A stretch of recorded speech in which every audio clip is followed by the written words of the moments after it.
I truly, sincerely hope that you are as committed to your goals as Taylor Swift seems to be committed to staying at number one on the charts and keeping Kanye West out of that spot in the process, because the Tortured Poets Department has retained the number one spot on the Billboard 200 albums chart for a 14th straight week. And it had 606% sales increase from the previous week thanks to newly released digital versions with a bonus track. It just so happens that this week, by staying at number one, it also meant that Kanye West's new album with Ty Dolla $ign, Vultures 2, could not get to number one itself, so it is at number two. And to add to that, Taylor Swift released the live mashup of her songs Mean and Thank You Amy, the latter which she has never said who the song Thank You Amy is about, but previously on the album, when you see the title track of Thank You Amy, the letters K, I, and M are capitalized within that track. It spells out Kim. People connected the dots. They said this is about Kim Kardashian.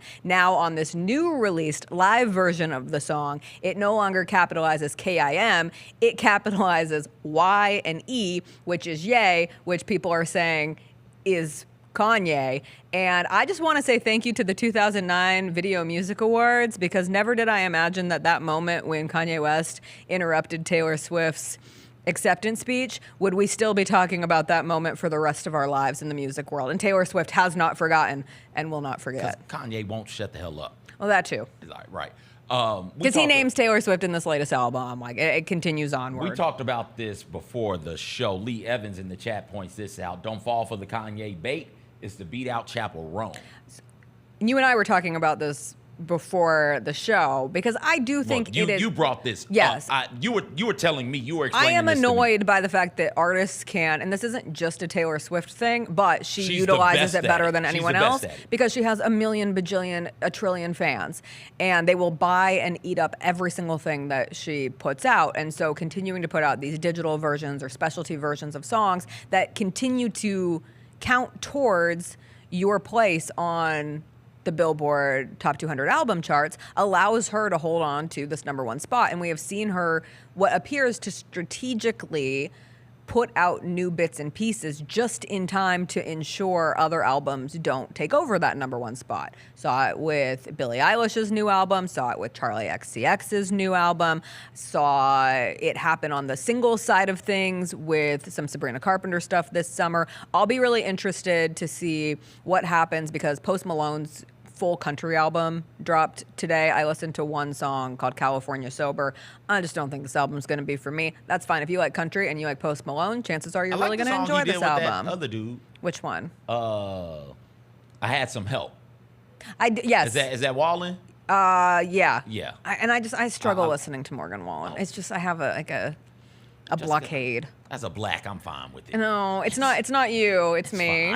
Fine. I appreciate you saying that it's fine, but for me, I don't love his music enough to like dip into that. But anyway, and Sabrina Carpenter's album comes out next week. But at least for this week, it feels intentional that she ensured that it would hang around for a 14th straight week, because it kept Kanye's new album from getting into number two. When she's doing it against other female artists, I feel a certain kind of way about it. But if she wants to do it to keep Kanye out of the number one spot, like, whatever. Keep your beef. If both parties are continuing the beef, are continuing this back and forth, like, that's just are we gonna be survival 80? of the fittest. Yeah, we're gonna be 100 years old. I won't be 80. Are you gonna be 80? I'm gonna be 80. I'm gonna be mourning. Is this still happening? Yes. Okay. I think so. I'll be glad. There's gonna be some like Lifetime Achievement Award for one of them, or for both of them, and they're be like, I remember when I overcame the horrors of Kanye West interrupting my speech. Okay. I was wondering. And then Kanye's gonna say, I remember when I survived the cult fandom of Taylor. So they both have cult fandom. That's what helps both of them stay alive, because their fans are so committed to the cause always and forever, no matter what they are putting out. But I do think the Chapel Roan piece of it is interesting, because Rise and Fall of Midwest Princess, especially getting the bump, I think it got up to either 3 or 4 this week. And I would have loved to have seen it have the opportunity to keep rising. And one day, Taylor Swift is going to do this to Chapel Roan, because this is what she does. And I'm not saying that as a negative. If you are having an opportunity to make money, of course you are going. If the system is set up this way, why would you not try to make as much money as possible? But someday Chappell Roan and Chappell Roan's fans, I think we might have the rise of an army that could compete with the Swifties. I mean, Now there's a lot of crossover there. we've seen a lot of There's a armies. lot of crossover. We've seen a lot of armies try and compete with the Swifties. We've seen ISIS as the most recent army to try and compete with the Swifties. Nobody has taken them out yet. Nobody's taking them out. If ISIS can't do it, I'm not sure of an army that can. Well, I would take the Swifties. Yeah, In I that think battle. everybody would take the Swifties in that battle.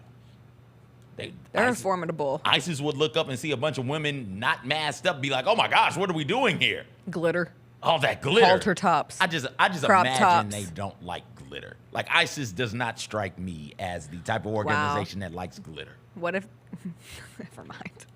I, What if you don't want to make assumptions? When you assume, you make an ass out of you and me. I know, What if they're bedazzling? we've seen them. They don't look like Not a lot of bedazzlers. bedazzle. You're they right. like bombs. I don't think they like glitter They bombs. don't though. bedazzle them. No. No. Keep bombs unbedazzled.